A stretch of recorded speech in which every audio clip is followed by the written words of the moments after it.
네, 쇼미더스탁 시즌2 여러분은 오늘 예병군 대표님과 함께하고 있습니다. 먹태깡! 과연 여러분들 여기에 관련한 종목 이름은 무엇일까요? 궁금하신 분들, 또 알고 계신 분들은 바로 QR코드 타고 들어오시기 바라겠습니다. 핸드폰 카메라 기능 클릭, QR코드 스캔 4480 누르고 입장해 주시면 될 것 같습니다.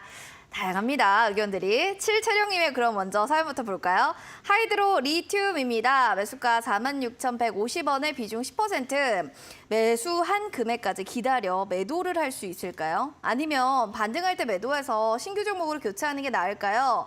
대표님 조언 부탁드려요 라고 해주셔서요. 바로 봐드리도록 하겠습니다. 전략을 한 2가지, 3가지 정도 생각하시는데 어떤 쪽으로 가는 게 좋을까요? 예.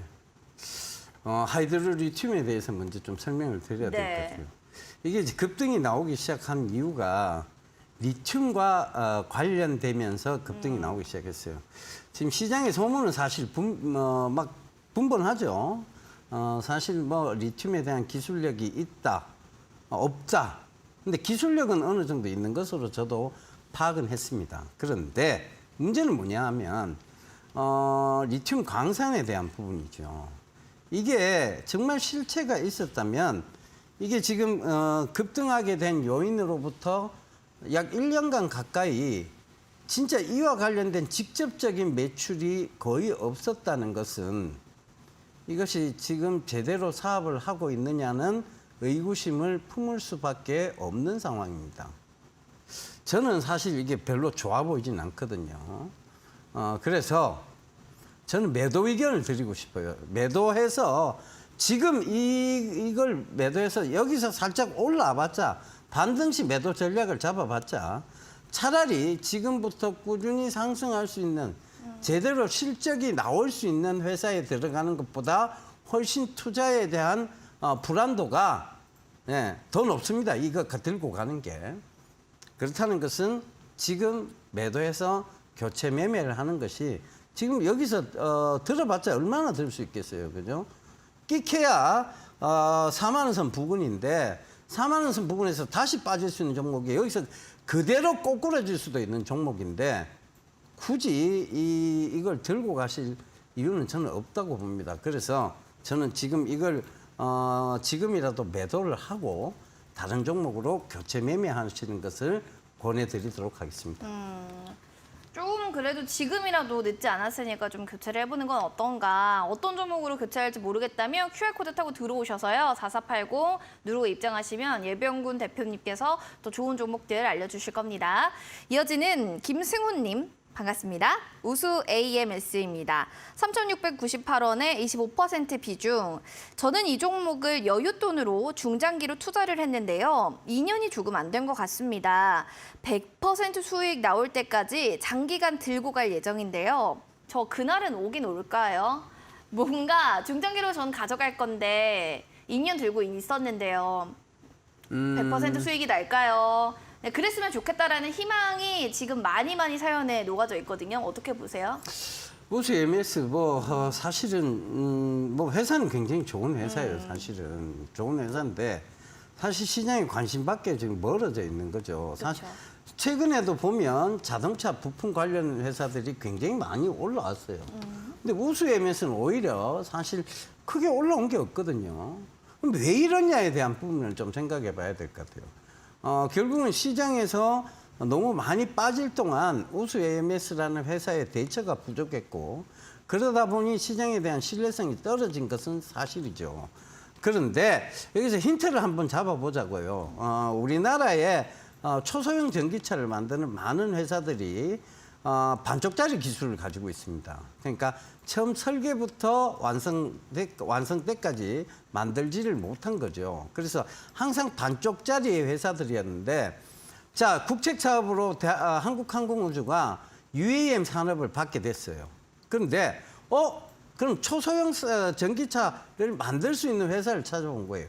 여러 군데를 찾아봤지만 결국은 중국에서 반 정도 조립하고 한국에서 와서 조립하는 수준에 그러니까 설계부터 완성까지를 하는 회사를 잘 발견하지 못했던 거예요. 그러니까 이 한국항공우주가 손을 내밀었던 곳이 있습니다. 바로 어디냐면 우수 AMS의 자회사죠. 우수 TMM입니다. 우수 TMM은 초소형 전기차 분야에서 처음, 즉 설계부터 완성까지 만들 수 있는 회사예요. 그렇다는 것은 기술력은 확실히 보장이 돼 있다는 거죠. 그 관점에서 보면 기다리시는 게 맞습니다. 이게 언제 시장에 관심을 받을지는 명확히 우리가 그거는 알 수 없어요. 사실 저도 그걸 알면 뭐 이렇게 미리 투자하거나 그렇지 않습니다. 그죠? 그걸 알면 내일 이 종목 사고 모레 이 종목 사고 그죠? 그걸 어떻게 합니까? 그거는 시아버지도 모르고 며느리도 모르고 아무도 몰라요. 그죠? 근데 결국은 이 회사가 장기적으로 봤을 때는 어떠한 모멘텀이 있느냐에 대한 부분을 잘 체크해 보셔야 되는데 회사가 지금 크게 기술적인 측면에서 나쁘지 않고요. 제가 이 최근에도 뭐 오래되지 않았어요. 김선우 대표님하고 통화도 한 적이 있었고, 근데 회사는 결코 나쁘지 않습니다. 앞으로 더 좋아질 회사를 장기 투자 지금 이렇게 막 궁금해하시고 앓는 이유는 손실이 나 있기 때문이에요. 근데 손실은요 확정 짓지 않으면 손실이 아니에요. 수익도 마찬가지예요. 수익도 확정 짓지 않으면 수익이 아닙니다. 그걸 계속 앓고 힘들어하고 진짜 수익 날 수 있을까요? 의심하고 하다 보면 결국은 어떤 계좌가 되느냐. 손실은 커도 참는 버릇이 생기고 이익은 항상 작은 구간에서 왜? 손실 나 있다가 이익으로 돌아서니까 빨리 내가 팔아야 되겠다 하는 마음가짐을 가지게 되죠. 겨우 힘내갖고 올라오고 있는데 그때는 이제 또 이익은 작게 봅니다. 그래서 전형적인 손실 계좌, 손크 익작, 손실은 커도 참고 익절은 항상 작게 하는, 이익은 작게 보는 전형적인 마이너스 계좌를 가져가시는 거죠. 그거 하지 마세요. 그거 계속 앓다 보면 여러분들의 심리 상태도 계속 위축돼 있는 거예요. 위축돼 있다 보면 이익 났을 때 못 들고 가요. 그거는 뭐 명확한 사실입니다. 이때까지 한 번도 아니 그러했던 적이 없었을 만큼. 아시겠죠? 그냥 들고 가셔도 괜찮은 기업입니다. 알겠습니다. 자, 뭐 들고 가셔도 괜찮다고 하니까요. 일단은 뭐 어쨌든 뭐 가보시다가 너무 힘들다 하시면 다시 한번 또 연락 주셔도 됩니다. 김승우님 화이팅! 전해드립니다. 이어지는 문자 사연은 밤하늘님의 또 사연이네요. 소니드 들고 있습니다. 4,980원 20% 비중인데요. 이 종목 좀 어떻게 할까요? 살짝쿵 손실권이긴 한데 그래도 본전까지 오는 데는 시간이 그렇게 오래 걸리진 않지 않을까? 뭔가 모멘텀은 좀 있어야 될 텐데 이 종목이 뭔가 주목을 받으려면 뭐가 필요할까요? 네. 우크라이나 지금 재건 사업에 대한 얘기들이 많죠. 네네. 그죠? 자, 우크라이나를 재건하려면 우크라이나에 들어가야 될 거 아니에요. 가야죠. 예, 가야죠. 우크라이나에 들어가서 뭐부터 해야 될까요? 뭐부터 할까요? 예, 지금 우크라이나 전쟁 기간 중에 묻어놨던 수많은 지뢰부터 아마 제거를 해야 될 거예요. 지뢰 제거부터. 그걸 해야 어찌됐든 재건 사업을 시작할 그쵸, 거 아니에요. 그쵸. 그러면 재건 사업 시작 중에 저기서 그래 그럴 수는 없잖아요. 그쵸. 그죠? 예. 다리 잃었어. 이럴 수는 없는 거 아니에요. 그럼요. 그죠? 예. 묻지 마시고요. 죄송합니다. 예. 네. 우리 앵커님이 빵 터지실 것 같아서 제가 여기서 그만하도록. 일단은 지뢰 제거부터 해야 됩니다. 근데 동사 소니드는 폴란드와 지뢰 제거 사업을 하고 있죠. 네. 지뢰 제거기를 만들고 있어요. 그러니까 그 관점에서 보면 지금 이제 모멘텀이 생기지 않을까? 우크라이나 재건 관련주들이 막 튀고 있는데 에헤이 뭔 소리야. 저거 먼저 지뢰부터 제거해야 뭐 재건을 하든 말든 할 거 아니야. 라가 될 수 있는 거예요. 그러니까 그 관점에서 보면 이게 먼저 가야지. 재건주부터 가는 게 그게 좀 웃기는 거죠. 그래서 저는 소니드가 조만간에 이제 시세가 좀 크게 한번 나오지 않을까. 이미 공시상으로 이제 폴란드와 이제 그 지뢰 제거 그 기계를 만들고 있다는 네. 얘기가 한번 나왔잖아요. 그죠? 그러면 지금 구간 잘 버티고 있고 기다려야죠. 지금 뭐 어떻게 하겠습니까? 그죠? 지금 잘 버티면 이 응집된 구간에서 시세 분출이 저는 나올 수 있을 거라고 봅니다. 시세 문출 좀 충분히 여력이 있다라고 보시니까요. 너무 걱정하지 마시기 바라겠습니다. 이렇게 또 저희가 종목 상담 봐드렸습니다. 자, 남은 분들도 궁금증 있으실 텐데요. 아까 먹태깡 사진을 보셨을 때 그 사진을 보고 이 종목은 바로 이겁니다라고 생각되시는 분들 히든 공략주의 종목 맞춰주세요. 먹태깡이 키워드였고요. 아시는 분들 QR코드 타고 들어오셔서 4480 누르고 입장하신 뒤 종목 이름 맞춰주시기 바랍니다. 저희 커피 쿠폰 선물로 드리도록 하겠습니다. 자, 그럼 이제 예병군 전문가님의 히든 공략주 궁금하실 텐데요. 과연 어떤 또 히든 공략주가 기다리고 있을지 잠시 뒤에 확인해 보시죠.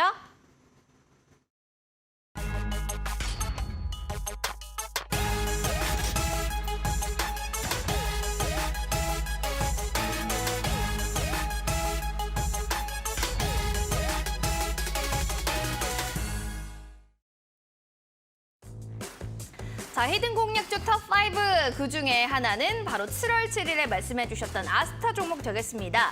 매수가 대비로 최고가 수익률은 17.84%를 기록했는데요. 이 종목 지금부터 이야기 나눠보도록 하겠습니다. 스타입니다. 이 종목 정말 잘 가는데요. 얼마나 좀 더 갈 수 있을지 궁금합니다. 오늘 2%대 강세. 이제 꿈틀꿈틀, 야 이제 갈 거야 라는 시작의 전초 영상으로 좀 봐도 좋을까요? 네. 제가 간다 했잖아요. 그죠? 간다 했는데, 아유, 참 말씀들을 참 안 기다리신 들으신다. 분들이 많이 답답해 하셨나 봐요. 네, 그죠? 네. 제가 스타. 스타예요. 이렇게 그쵸. 말씀드렸는데. 네. 자, 아스타의 모멘텀은 지난번에도 말씀드렸듯이, 예, 결국은 사우디가 이제 여러 우리나라 기업들을 투자를 하게 지금 투자를 하려고 발표 전 단계에 있는 거죠. 빈살만 왕세자가 지금 새로운 사우디를 노리고 있습니다. 네. 그 관점에서 우리나라의 많은 기업들이 새로운 기회를 얻고 있고 그 중에 하나가 바로 아스타입니다. 그래서 제가 이제 그 사우디 그 정부 홈페이지도 많이 들어가 보고 지금 계속 찾아보고 있어요. 그런데 이제 우리나라의 상장사는 두 군데가 이제 딱 올라와 있어요. 일단은 거기에 보면 홈페이지 상에는 뭐 탈락이 될지 계속 이어져 갈지는 모르겠습니다만 두 회사가 이제 올라와 있는데 그 중에 하나가 아스타예요. 근데 아스타가 여러 가지 측면, 즉 다만 인문학적으로 해석해 보면 그 회사가 이제 그 나라가 사우디라는 나라가 이제 히잡을 벗어던지고 새로운 시대를 열어가는 그런 측면입니다. 그렇다는 것은 우리가 이제 처음 우리가 이제 2조 말 때죠. 고종 황제 당시에 처음 이제 막 새로운 기술 들어온 것 중에 제일 그게 제일 효율적으로 들어왔던 게 바로 이제 그 연세 세브란스 병원이었죠. 그죠? 그때 선교사님들이 이제 들어와서 새로운 의료 기술 이런 것들에 대한 그러면서 이제 아픈 사람들이 줄기 시작했고 사우디 역시 마찬가지예요. 지금 가장 먼저 뭐 안보공단 얘기 나오고 있고 그다음에 이제 새로운 이제 도시 건설 이런 얘기들이 계속 나오고 있는데 그 과정에서도 아마 이런 이제 의료 진단 장비 이런 것들이 꼭 필요할 겁니다. 거기에 대한 기술력을 인정받고 있는 회사, 말디토프 질량 분석기 회사. 그래서 저는 더 간다고 봅니다. 전 고점 영역은 충분히 뛰어넘을 수 있다고 보고 이제 구체적인 얘기들이 나올 때가 됐어요. 제가 얘기 드렸죠. 사우디 쪽이 이게 날씨가 덥고 먹을 게 많고 그다음에 땅만 파면 석유가 나오니까 약간 게으른 건 맞아요. 게으르고 좀 늦는 거 맞습니다. 하지만 언제 나와도 나오는 건 나와야 되겠죠. 그죠? 그 관점에서 보면 조금 더 기다리시면 될 것 같아요. 오늘 사실은 장중에는 10% 가까이 올라오다가 조금 장 후반에 아직 정확한 발표가 안 나오니까 차익 매물들이 조금 나오면서 윗꼬리를 달았는데 이건 차익 매물이라고 볼 수 없습니다. 그죠? 그러니까 뭐 크게 거래량도 없어요, 지금. 그 관점을 잘 보셔야 될 것 같아요. 네, 오일머니 있는 또 종목이기 때문에 아스타 좀 기다려라. 아스타예요. 이게 뭔가 명대사 같네요. 쫙쫙 귀에 박히는 것 같습니다. 아스타에 대해서 여러분들 지금까지 전략 저희가 잡아드렸고요. 예병구 전문가님이 또 아까 이야기해 주셨던 먹태깡 사진을 보여주셨는데 여기에 또 맞추신 분들도 계시겠지만 아직도 좀 어려워하시는 분들을 위해서 두 번째 힌트를 좀 주시면 좋겠습니다. 두 번째 힌트는 뭔가요? 예, 고등학교 때 역사 잘하셨어요? 고등학교 역사 조금 좋아하긴 했는데 막 네. 잘하진 않았습니다. 보통 이제 이거 여성 비하 발언이 될 수 있어서 참. 그럼 조심해 주시기 바라요. 조심해야 네. 되죠. 근데 끝까지 할 얘기는 해야 되겠죠. 그죠? 예, 여성분들이 역사를 좀 싫어하시는 편이에요. 아, 싫어하나요? 전 좋아하는데요. 여성분들이 역사를 별로 안 좋아하더라고요. 안 좋아요? 예, 그러니까 아마 주변에는 그러셔도 예, 집에 계신 분은 역사를 잘 몰라요. 아, 그래서 이 이런 얘기 와이프분께는 하면 이 이제 방송을 보지 않게 해주시는 게 좋겠습니다. 원래 방송 잘 안 봐. 아, 그래요? 네, 그럼 힌트 그래서 뭘까요? 마음껏 얘기할 수 있어요. 두 번째 힌트. 예. 두 번째 자, 힌트가 나가사키라는 얘기도 있는데요. 예. 두 번째 힌트는 우리가 역사를 공부하는 가장 큰 이유, 주식은 인문학이라고 얘기했죠. 맞아요. 예. 역사를 공부하는 가장 큰 이유는 옛것을 익혀서 오늘에 적용하기 위해서입니다. 몇 번이나 강조드리고 있는데, 그럼 이 옛것, 이제 옛 과거 반복되었던 일들을 한번 찾아봐야 되겠죠. 첫 번째가 흰 국물 짬뽕의 반란. 빨간 국물 짬뽕만 보고 있다가 흰 국물 짬뽕이 등장하기 시작했어요. 이게 바로 나가사키 짬뽕이었는데 너무 맛있었는데. 예, 그렇죠. 네. 이게 삼양식품이었어요. 이때가 이제 바로 2011년도죠. 2011년도 10월 달이었는데 한참 날이 쌀쌀해질 무렵에 흰 국물 짬뽕이 등장하면서 주가가 2만 원에서 5만 원까지 순식간으로 수직 상승을 했습니다. 이 나가사키 짬뽕 때문에 삼양식품의 주가가 그랬던 것이죠. 와. 자, 두 번째 힌트는요. 바로 이제 우리가 많이 먹으려고 찾았던 허니버터칩에 와, 대한 얘기죠. 기억나요. 예. 크라운 혜태어 홀딩스의 제품이었는데 이게 2014년도 10월 달이었어요.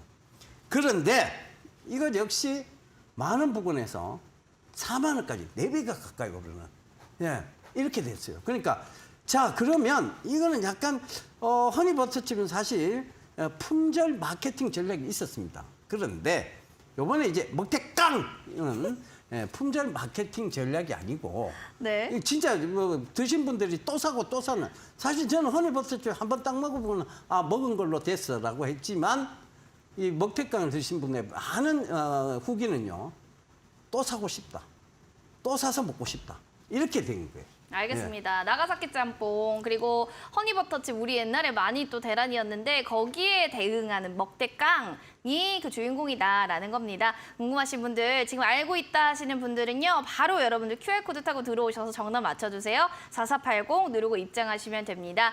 댓글 통해서 종목 올려주시면요. 추첨 통해 커피 쿠폰 저희 선물로 드릴게요. 한번 맞춰보시기 바랄게요.